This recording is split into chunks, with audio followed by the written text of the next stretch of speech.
इस अवसर पर उपस्थित इफ़को परिवार के और अन्य सभी उपस्थित अधिकारीगण, बहनों और भाइयों, आज निश्चित रूप से हम सबके लिए प्रसन्नता का भी विषय है और गौरव का भी विषय है,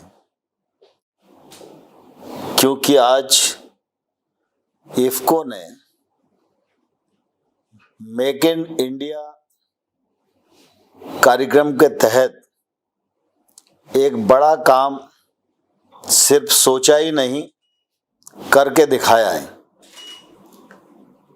इफ़को द्वारा स्वदेशी और स्वनिर्मित नैनो तकनीक द्वारा तैयार किए गए नैनो यूरिया तरल की उत्पादन शुरू करने में सफलता प्राप्त की है।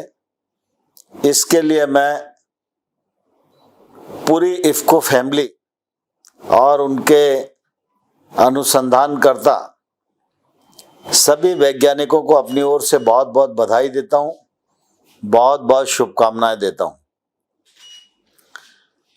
मुझे ध्यान है जब बीच बीच में डॉक्टर अवस्थी, योगेंद्र कुमार जी, ये सब लोग इस विषय में मुझे मिलते रहते थे,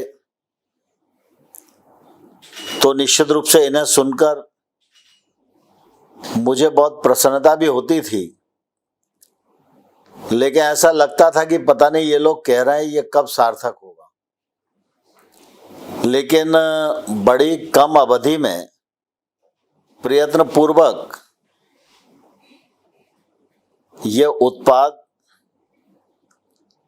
उत्पादित भी हुआ और अब इसकी उपलब्धता आम किसानों को उपलब्ध कराई जा रही है। और विशेष रूप से आज जो उत्पादन को भर के वाहन मध्य प्रदेश की ओर जा रहा है और इस अवसर का मैं साक्षी बन पा रहा हूँ, यह मेरे लिए बहुत ही सौभाग्य और प्रसन्नता की बात है। हम सब इस बात को भलीभांति जानते हैं कि हमारा देश कृषि प्रधान देश है। कृषि हमारी अर्थव्यवस्था की एक तौर से रीढ़ है। तमाम सारी प्रतिकूलताओं को झेलते हुए भी कृषि ने अपनी प्रासंगिकता को सिद्ध किया है। अभी हाल ही में कोविड का संकट भी आया तो सारे देश और दुनिया के स्वचालित कारखाने भी बंद हो गए थे। अर्थव्यवस्था का पहिया एकदम थम गया था। लेकिन उस कालखंड में प्रधानमंत्री जी ने कृषि के क्षेत्र को जो आवश्यक रियायतें देना थी वो देकर रखी और परिणाम ये हुआ कि कृषि का उत्पादन प्रतिकूल अवस्था में भी बढ़ा।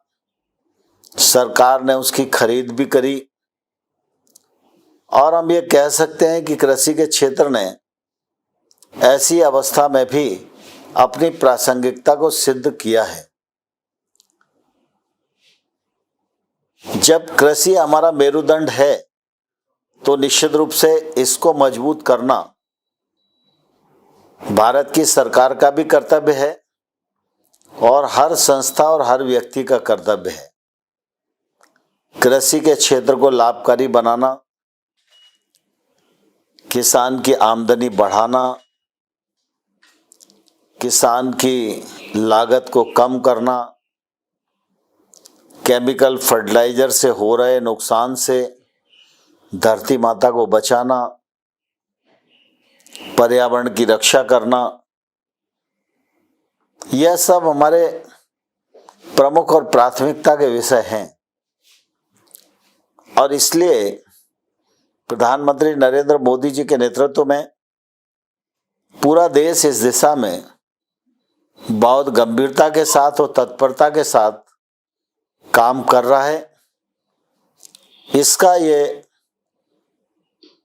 प्रमाण है नैनो यूरिया का इतने कम समय में अनुसंधान होना, परीक्षण होना, उत्पादन होना और लोगों के लिए उपलब्ध होना, यह इस गति का परिचायक है। मुझे ध्यान है कि जब अनुसंधान पूरा हुआ तो फिर परीक्षण के लिए विषय आया और उस समय आईसीएआर ने बहुत ही गंभीरता से इस मामले में मदद की और कृषि विश्वविद्यालयों के 20 से अधिक अनुसंधान केंद्रों पर 43 फसलों पर यह ट्रायल किया गया। इसी प्रकार से हमारे कृषि विज्ञान केंद्रों के सुपरविजन में 11,000 स्थानों पर 93 फसलों पर यह ट्रायल किया गया। सभी जगह अच्छे परिणाम आए, उत्साहजनक परिणाम आए और ये पाया गया कि यह उत्पाद सस्ता भी है,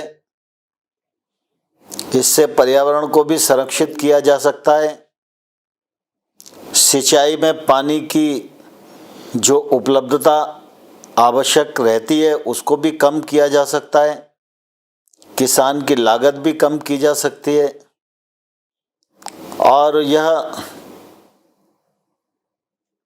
स्वास्थ्य के लिए भी किसी प्रकार का प्रतिकूल असर नहीं छोड़ता। और उसके पश्चात यह सब विषय आगे बढ़ा और मुझे इस बात की प्रसन्नता है कि अब किसी कार्यक्रम में मैं मुरैना कृषि विज्ञान केंद्र पर गया था तो जहां इसका उपयोग किया जा रहा था वहां जाकर मैंने स्वयं भी इस प्रयोग को देखा और फसल के अंतर को देखकर निश्चित रूप से बहुत प्रसन्नता हुई। और आज ये उत्पादन किसानों को उपलब्ध होने जा रहा है और यह मेरे कार्यकाल में ही संपन्न हो रहा है। ये मेरे लिए बहुत अधिक प्रसन्नता की बात है और मैं इसके लिए अवस्थी जी को और उनकी पूरी टीम को हृदय से बहुत धन्यवाद भी देता हूँ, बधाई भी देता हूँ। और इस अवसर पर यह आग्रह मैं जरूर करना चाहता हूँ कि आज हम सब लोगों का सौभाग्य है देश आगे बढ़े और सर्वांगीण तरह से आगे बढ़े। इस मामले में प्रधानमंत्री जी का निरपेक्ष योगदान समग्र दिशाओं में हो रहा है। इस अवसर का लाभ उठाते हुए नैनो डीएपी के बारे में भी आपने सोचा है, वह प्रकल्प भी आप पूरा कर सकें और जो हमारी निर्भरता दूसरे देशों पर है उस निर्भरता को हम कम कर सकें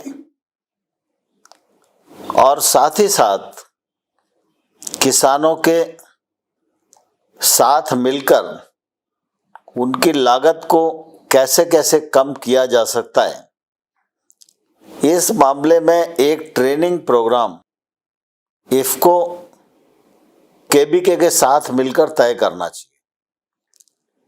ये इसलिए भी जरूरी है कि अभी तक वैसे यूरिया को डालने की किसान को आदत थी और उसका ही वो उपयोग करता आया है। अब ये यूरिया देखने में भी कम लगता है, वजन में भी कम लगता है, कीमत में भी कम लगता है, तो स्वाभाविक रूप से जब तरल यूरिया का वो उपयोग करे तो उसे उपयोग करना आना चाहिए।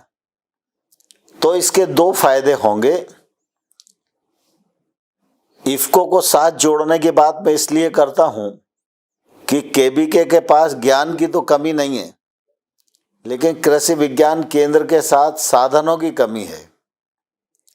और इफ्को के साधन और केबीके का ज्ञान दोनों मिलकर अगर नीचे तक जाएंगे तो किसानों के बीच में, छोटे किसान की जो बड़ी संख्या है, तो रॉ मटेरियल तक हम पहुंच पाएंगे और ये पद्धति उनको बता पाएंगे, जिससे ज़्यादा इसका उपयोग किसान करेंगे, उनकी लागत भी कम हो सकेगी और ये नैनो यूरिया लिक्विड के जितने फ़ायदे भी हम सब सोचते हैं वो फ़ायदे किसानों को हो सकेंगे।